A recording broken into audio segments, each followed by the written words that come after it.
Yeah, that's right. It's Monday morning. Welcome back to this, the best of all possible worlds. I'm sure that those of you who focus on the important things in life noticed the AP college football rankings. Who's number one? University of Michigan Wolverines. Gee, that must be good news to we Wolverine fans. Go blue! And they drew the number one seed in the college football playoffs, which, is arguable. Washington is going to give everybody a run for their money. They were number two. They received some first place votes. But the real action and what's got everybody talking is number four. The Florida State Seminoles managed to run the table this year, going 13-0. That is, having a season in which they were undefeated. And they faced substantial odds at the end of the season. No, their coach wasn't sidelined for a cheating scandal. Their starting quarterback was injured 2 games before the end of the season. And then their second string quarterback was injured before the final game of the season. And they still managed to squeak out, showing the sort of team strength that one would think would attract the attention of those who rank people for the football playoffs. Saban's, Crimson Tide knocked off Georgia in a pretty good game Saturday. Georgia had been number one forever, or so it seems, 29 straight wins, 2 consecutive national championships. But Alabama became the SEC champ, and then Saban went to work. It would be inconceivable not to have a college football playoffs without an SEC team. Maybe.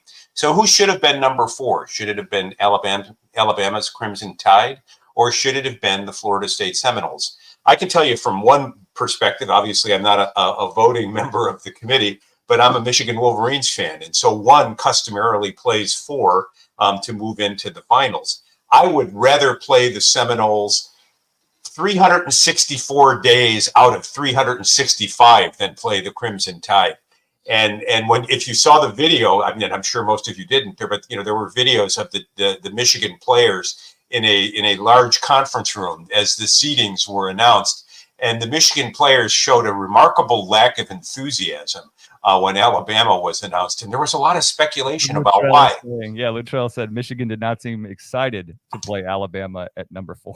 No, and this is sort of like an example of politics being imposed on experience. People were saying, "Oh, that must have been their solidarity with Florida State and their sense of outrage that an undefeated team didn't make it." Now let's do a different gut check. I think they were holding their nuts, saying, "Oh my God, what are we going to do? Are we going to get knocked off in the semifinals again?" Blue, I'm backing you 110%. You wanted a challenge, now you got it. I think the way the playoffs are likely to break is, it's going to be Michigan versus Alabama, and then the winner of that game is going to face Washington.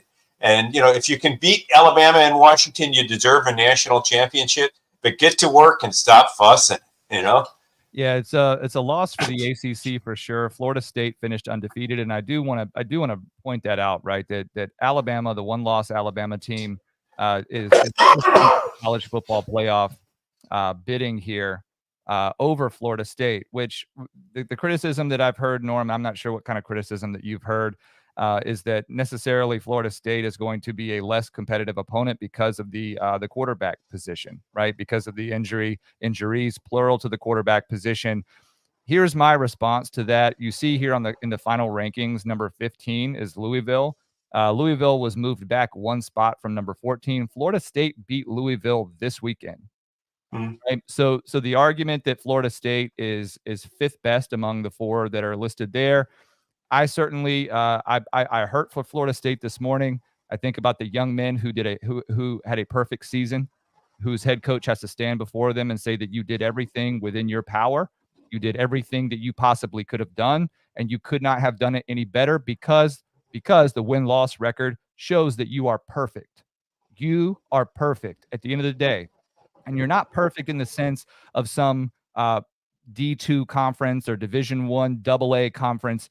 You're perfect in the ACC. You're perfect in a Power 5 conference, right? And you come from a program that's storied. It's steeped in its history for players who have come before it, for national championships that it has won in the last couple of decades, right? Florida State is a very relevant program. I feel for the student athletes at Florida State this morning. If there is any solidarity to be had, it's in and among that. But that's to take nothing away from an Alabama team that has looked like. So head-to-head Alabama versus Seminoles, who do you pick? I'm still. If they were to play. If you're asking me to bet my own personal money, right? I think that that's a different question than the college football playoff, looking at the reality of at the essence of college football, right? I mean, maybe not. I mean, I thought interesting discussion that said, there's really no entitlement to a playoff spot. The question is, which team is better? And so you've got a one-loss Alabama team, that lost. I think was it to who did they lose to again? I can't remember. Was it Washington? We've got a resident Tide fan in here, so he'll tell us who their one loss was to. Importantly, the win over Georgia, right? Georgia was the remaining, I think Texas undefeated, right? Or is it Washington's undefeated? So here's what's going to be interesting, though: the bowl matchups approaching the end of the year, which is my favorite time of year for that reason. Pits Florida State versus Georgia in what I will call the Grudge Bowl. Florida State wants its time in the sun. Okay, it's going to face a one-loss Georgia team.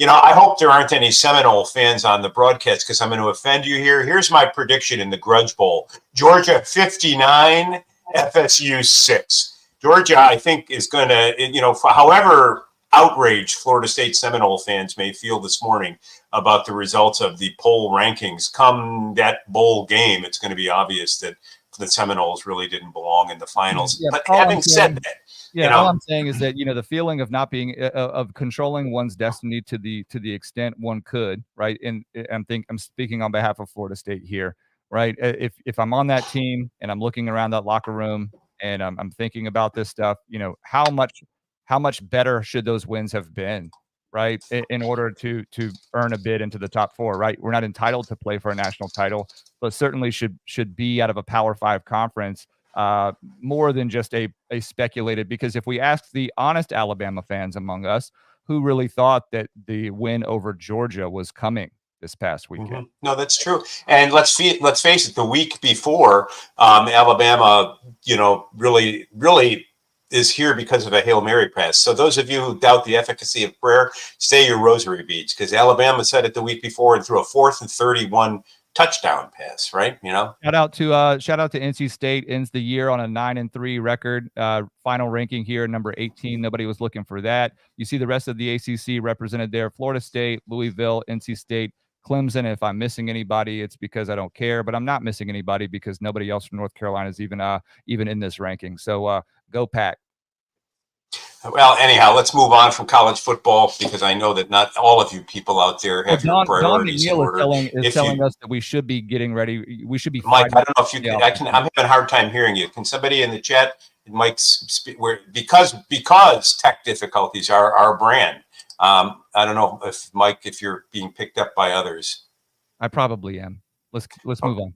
All right. So hey, here we are with real life politics and law and legitimacy, and our topic obviously is the courts and justice. Donald Trump can be sued civilly. There was a long awaited decision from the appellate courts, the DC Circuit Court of Appeals. There was some chatter last week.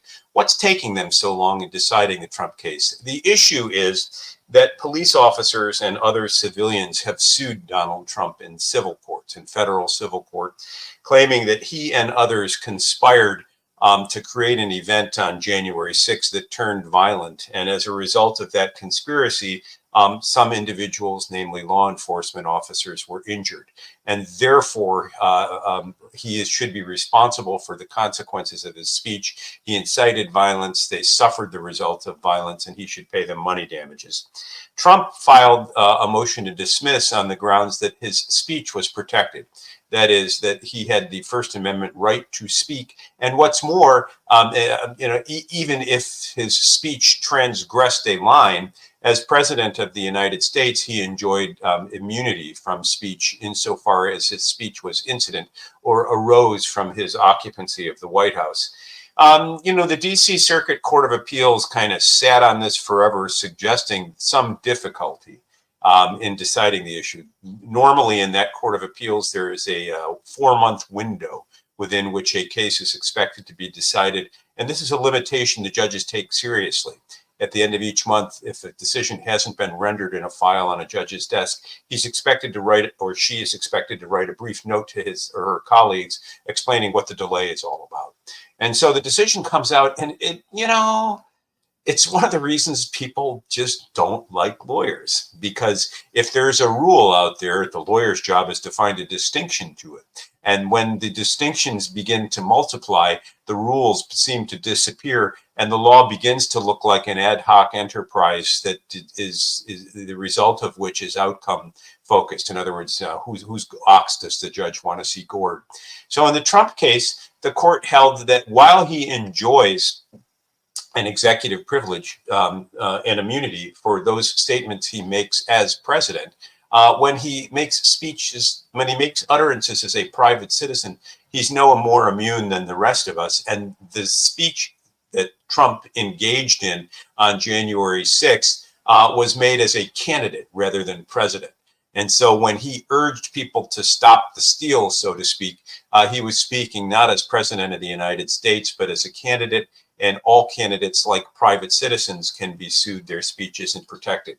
You know, I understand it. I sort of chuckled when I read about the ruling, and I'll confess to all of you, I've not read the ruling itself, so I reserve the right to return to it with a more nuanced approach later in the week. But I thought, well, there's your appellate court at work, you know, looking for distinctions that can save the day. So the case will advance against Donald Trump. Here's the quote that I'm pulling from this New York Sun article. I can't hear you, Mike. Okay, so the chat apparently can hear me, Norm. Can you hear me now? If not, we'll work on that. Just keep talking. I'll read your lips. The court ruled, quote, when a first-term president opts to seek a second term, his campaign to win re-election is not an official presidential act.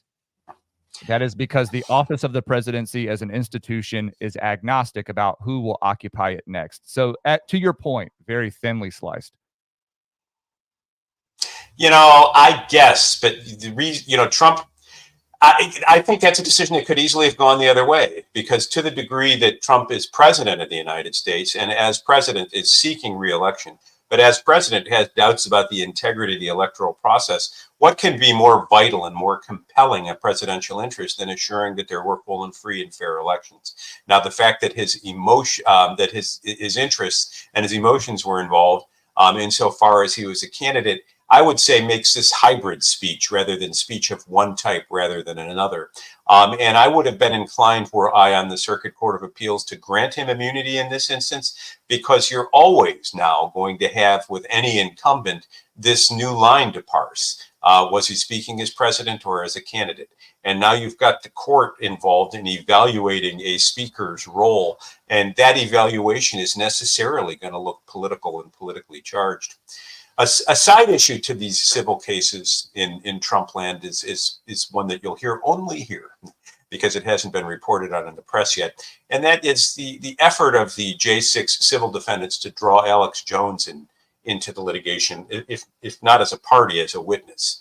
Our office has been engaged in discussions with lawyers for the plaintiffs for some time now about an effort they're making to subpoena Alex Jones for records of communications with others on or about the 6th. I believe it's the plaintiff's position that there is evidence that will link Trump to on the ground protesters, and that this will help show links in a chain that will rope Trump into the conspiracy. In other words, that Trump was involved in causing the violence on the ground that day because he was directing or had knowledge of the plans of those on the ground. I'm unaware of any such email communication. I think that people that day and in the run-up to that day engaged in hyperbolic speech about their influence in the administration, their connection to the administration. But I can tell you point blank that Alex Jones was not a button man for Donald Trump. There was no direct line from Trump's office through Alex to the crowd. In fact, I think what the record shows is that in the planning for speaking on the ellipse on January 6th, Ali Alexander and Alex Jones were promised spots on the podium. And the organizers of that event on the night of the 5th said, we don't want Jones and Alexander. In fact, Trump had some choice words to say about Jones and Alexander and whether they were, quote, wacky or not, or wackadoodles, I might say. and he concluded that he would keep them off the stage. The committee is pressing for production of documents from Jones, and we're resisting hitherto, that is prior to today, we had resisted on grounds that there is something called the active production Fifth Amendment privilege, in the same way that speech cannot be compelled if it might tend to incriminate someone. So you cannot compel a person to produce documents, which necessarily involves a discriminating application of intellect, similar to speech, in choosing what documents to produce. If they produce documents that might tend to incriminate them, that's every bit as an expressive activity as speaking in a way that may incriminate you. Now, am I saying that I believe Alex Jones committed a crime? Absolutely not. I think the law, however, is quite clear. The Fifth Amendment can be evoked if your communication, if your expressive activity might tend to incriminate you in the mind of a prosecutor. Given the broad sweep of the January 6th prosecutions in DC, just being there, being Chauncey Gardner is going to incriminate you. And therefore, we're not going without a court order to compel us. We're not going to provide anything to anyone. Because we think there's an active grand jury that would like nothing better than to find a way to rope Alex into the case and have yet another political show trial. A second and independent grounds for resisting the subpoena, which we've not raised, but we will raise with these lawyers this morning in discussions, is whether they're seeking him, that Jones produced documents, violates the automatic stay of federal bankruptcy law. Jones is in bankruptcy together with his company, Free Speech System, as a result of a $1.5 billion judgment Sandy Hook families obtained against Jones and his companies for defamatory speech involving the Sandy Hook shootings in 2014, I think it was, or 2012. I can't remember the year, 12 or 14. And he, as a result of being in bankruptcy, he can only spend money with the bankruptcy court's approval. Should he be spending money on legal fees? And is this necessarily a violation of the automatic stay? I'll report more on where those discussions go in due course. But insofar as the civil actions against Donald Trump are concerned, they will proceed now through discovery. This was an important ruling for the plaintiffs, and it gives them an opportunity to try to make a case that Congress has thus far failed to make, and that federal prosecutors thus far have not tried to make at trial. And that is to show that there was some broader conspiracy, that Donald Trump planned the events of January 6th, or in the alternative, that he engaged in reckless disregard of knowledge that the violence that occurred that day and the injuries to police officers likely would have occurred. Final note on Jones. I saw and reacted with humor a remark by one of the plaintiff's lawyers, Chris Maddy, former candidate for statewide office. I say sleeper candidate to replace Richard Blumenthal when he retires at the end of his next term. Maddy was one of the primary plaintiff's lawyers in Sandy Hook, and incident to a story that one of the Sandy Hook plaintiffs needs money for cancer therapy. He said, we've offered to settle our case for only $8.5 million a year. Chris, don't believe your own headlines. Don't believe your public relations people. Only $8.5 billion per year. What damages did you really prove? Let's see whether the shocking verdict that was permitted to escape the Connecticut and Texas trial courts survives appellate scrutiny. I have my doubts, but then again, I'm interested in the outcome since I'm representing Jones on appeal. I was wondering the connection that would be made, if any, to Jones on this stream, or especially considering what we've talked about in the past with the congressional subpoenas for the House Select Committee on J6 that you received on Jones's behalf, and how the treatment of those January 6th defendants, specifically the Proud Boys, might be playing into this. Norm, one narrow question I have is, now that the civil case is allowed to proceed forward, how does this mesh with the criminal case that Jack Smith is prosecuting as well? I think I've asked this question before. We've talked about it.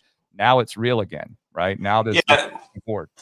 So, I mean, the intersection between a civil and criminal piece of litigation arising from the same transaction or occurrence can be difficult. So while in a criminal case, a defendant has a right to remain silent, and the finder of fact, the jury and or judge, depending on the type of case it is, cannot be permitted to draw an adverse inference from the evocation of the fifth. That is, they can't hold him against him and conclude that you must be hiding something. In a criminal case, that is a prohibited move, and it'll get you a new trial every time. In a civil case, a fact finder is permitted to draw an adverse inference. And that adverse inference will be that the person is pleading the fifth to protect their criminal interests, their liberty interests, because they have something to hide. But they just can't get a person up and say, get them to plead the fifth gratuitously. It has to be what I refer to as a pinpoint fifth. In order for a jury to be invited to draw an adverse inference, there has to be some evidence that the declarant, the person declaring the fifth, engaged in the conduct they're pleading the fifth over, and thus the importance of the Alex Jones material. So, for example, if they were to show the plaintiff's lawyers a video of Alex on InfoWars saying the White House wants this, that would permit perhaps a jury to conclude that Jones was speaking because he had knowledge of what the White House wanted. And if the occupant of the White House, Donald Trump, then took the fifth as to what that was, the jury might be permitted to say, well, you see, Donald was hiding what Jones knew, that the White House wanted something. Now, the importance of the Jones subpoena then becomes evident, because it's one thing to say that Jones said it. That may or may not be credible. But if there's electronic communication to back it up, that might be just enough to get an adverse inference against Donald Trump in the conspiracy case. And it might be just enough for the plaintiffs to argue a fact that I don't think is true, and permit the jury to conclude that it is true, and that is that Trump organized and engaged in a conspiracy that day. So, the stakes are high. The litigation will unfold. Fifth Amendment and the interaction of the civil and criminal proceedings in these Fifth Amendment considerations is where the lawyers in this case will make the big bucks. And let's see what the trial court does. Well, and just to recall, the suit was brought by Democrat lawmakers and some police officers who were at the Capitol on the 6th. I guess I still struggle with the damages that are being sought, but again, I think that's something maybe less important for this stream. Oh, I think you can just hear the argument. They attacked democracy itself. This was it would be sort of a dumbed down version of what prosecutors have been saying in the federal case. The peaceful transition of power is one of the hallmarks of our democracy and one of the prides of the things that we are most proud of in the world at large. And we will never again be the same. This painful legacy, blah, blah, blah, blah, blah, blah, blah, blah. And they'll invite, jurors to give them $1 gazillion, and then we'll have the Sandy Hook effect all over again. Hey, does anybody on the stream give a rat's posterior about Taylor Swift? Send us a note, because we'd like to block you. Okay. I mean, what is it with Taylor Swift? We now have Taylor Swift courses. Harvard is going to launch a course on Taylor Swift and her what exactly? I mean, she's, on a scale of, it can't be her hotness, because, I mean, look at the video photo up there. On a scale of 1 to 10, she'll get a 7.5. I mean, there are plenty of desperate guys who wouldn't gnaw their arm off in the morning if they woke up with her on it. But in terms of eye candy, it certainly isn't aesthetics that's her appeal. What's the appeal, Mike? Well, look, everybody in the chat is saying, it's me again, says, I don't get the Swift thing. We've got no, LOL, no, F, no, several other variations of answering your question, Norm, whether anyone cares. No, categorically no. Now, the problem with that is certainly that there are plenty of grown people who take themselves seriously, who are Swifties, right? The same way that there were, Bieber fans, Beliebers back in the day. The issue that I'm having here is sort of what to make of this phenomenon that now we've got Harvard, like you said, but not only Harvard. We've got Texas. I think we've got Cal Berkeley. We've got several other big name institutions that are doing anything within the humanities field, in the business field, etc., using Taylor Swift as this object upon which to build curriculums and courses. But I can't. I can't. I'll be honest with you. And okay, cultural illiteracy time. I'm at the throes of judgment. I'm at the doorstep of judgment. St. Peter's there. It's going to be heaven or hell, Pattis. And all you got to do to get into heaven is name one Taylor Swift song. I got news for you. I'm burning eternally. This is a woman. You know, what can you name a song? I mean, what is it? What is her genre? I mean, I can, but it's not out of affection or affinity for her music. It's just because of how stuck in my head. Because now we got bad blood. There was like an entire Bad Blood, I think, is the name of that song. So if anybody wants to clip that and send it off to him. So let me see if I understand this. I'm going to pay $60,000 to $70,000 a year to send my kid to Harvard. And I'm going to expect them to acquire some enduring sense of value in their humanities component. Perhaps learn about tragedy from Shakespeare. Perhaps learn about perseverance and the ideals that founded Western civilization, perhaps by doing something silly like, I don't know, reading Homer's Odyssey. I might learn about the collapse of Western civilization and our decision to grovel in our own image by looking at the highbrow version of that in Nietzsche's Genealogy of Morals, and learn how, transformation of values is where it's at. The transvaluation of values is where it's at. I might learn about class struggle in Karl Marx and about the engine of history being material circumstances and how our ideas are only superstructures imposed on that, and the real engine of history are material factors. I might even read a new identitarian author and realize that expressive individualism and realizing ourselves in time and our historic particularity requires all to do so for one another in the name of diversity, and only this will build a better community. Okay, I could study all of those ideas and I could be prepared to talk about them one day on Law and Legitimacy.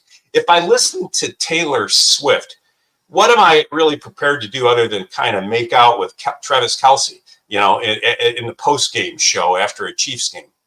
I mean, seriously, what does she bring to? Why are the universities doing this? Why are the universities doing this? I submit to you. Why are parents spending money on tuition for this? Why are we giving student loans for this? I guarantee you this has a lot to do with it. So go with me here. We have lionized throughout Western history the great thinkers, Chaucer, Shakespeare. Oh, there's one right there. Yeah. But what have we also done in the last couple of decades, Norm, other than use a modern lens, modern social justice, equity lens to pull down statutes, to otherwise delegitimize the forefathers of Western political and philosophical thought, right? And are the humanities sectors of these elite universities immune to the fact that their student bodies are going to use this intersectional hierarchy to say that they should not be learning about these people who from years past? And we are now seeing in real time the elite institutions write in new versions of Chaucer and Shakespeare via someone like Taylor Swift, who apparently has zero social justice baggage, quote unquote, with which to deal.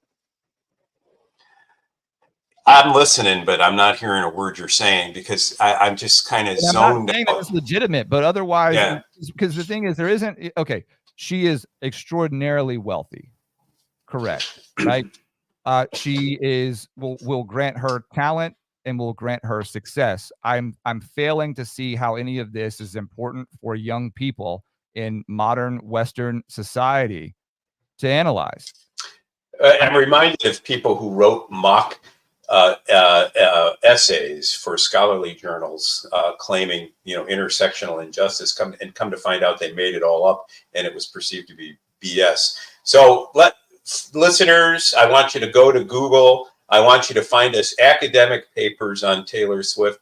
And there's an autographed copy of one of my books to a person who finds the first doctoral dissertation on the social and political thought of Taylor Swift. Now, mind you, the dissertation has to be more than 100 pages long. It can't be written on toilet paper and lipstick. It has to be a scholarly production from a recognized and accredited university. But I guess there's going to soon be a doctoral dissertation on Taylor Swift, which means that some person will have spent 4 or 5 years of their life studying Taylor Swift in order to tell us about her social and cultural significance. Taylor, God bless America. That you are proof that in this, the land of in this, the best of all possible worlds, anything is possible. Well, at the end of this New York Sun article finally admits exactly what the problem is, and why I guess I'm supposing that the issue with humanities is that it's largely a useless undergraduate track. One does not graduate out of the humanities with any particularized set of skills or a talent stack with which to engage the real world. It is usually just a containment area and a transitory phase to graduate studies, more debt, and or professional studies degrees a la law, medicine. Well, certainly not medicine, but law in particular. But the end of the article says, quote, amid a decline in student enrollment in humanities courses, Ms. Swift's entrance into the academic realm could help, quote, the crisis of being a music historian in a world in which classical music is becoming a smaller and smaller fraction of the cultural world, says Mr. Fink. Quote, a responsible academic should, quote, meet the students where they are. Sure. Yeah, I'll see you over at the bar and we can discuss the nutritional qualities of Bud Light. This is ridiculous. The lunatics are running the asylum. And if there's ever going to be an international conflict and the United States survives it, it won't be because of the excellence of our ideals anymore. It'll simply be because whoever attacks us decides they don't want to foul themselves with our blood. All right. Hey, Mike, we never got around to University of Michigan and canceling the vote on Hamas and whatnot. Let's talk about that tomorrow. Folks, you've made it through Monday. We told you it was possible. Now we've got to go and attack Tuesday. It won't be terrible. It'll be terrific, especially if you come back tomorrow morning at 8 a.m., where Mike and I will once again dazzle you with our inability to get through a half an hour or thereabouts without a technical issue. Because tech issues are us. It's our brand, it's our identity, and it's an endearing quality you love to share with us. Lawyer Will, if you're listening this morning, I'm told that Tua Tagovailoa is not going to be playing tonight, that he's come down with strep throat, and therefore I will likely win in our matchup in this week's fantasy football thing. Just kidding about Tua. Of course, Tua won't be playing because he already played. Who am I thinking of then? I don't know. Will's quarterback. I can't remember. Tells you how much I'm paying attention. I want to win anyhow. All right. Yeah, we are competing for playoff spots in Law and Legitimacy. But as you were saying, Norm, we're here every day, 8 a.m. Eastern time, Monday through Friday. You can find us on YouTube, on Rumble Video, on X at LawPod Daily. If you don't catch us in the live stream or by video, you can always follow us on Apple Podcasts, Spotify, Google Play, Overcast, etc. Wherever you find podcasts, please subscribe. Leave us 5 stars and a nice comment, or what, Norm? What are they supposed to do? Tune in to the brilliant social commentary at whatever it is that Alex Jones troll show is. What's it called again? Now, either give us 5 stars or leave us alone. And if you're going to troll us, thank you so much, but we're not going to pay for the space we occupy in your head. Norm, I'll see you tomorrow morning. You will. Thank you for being here.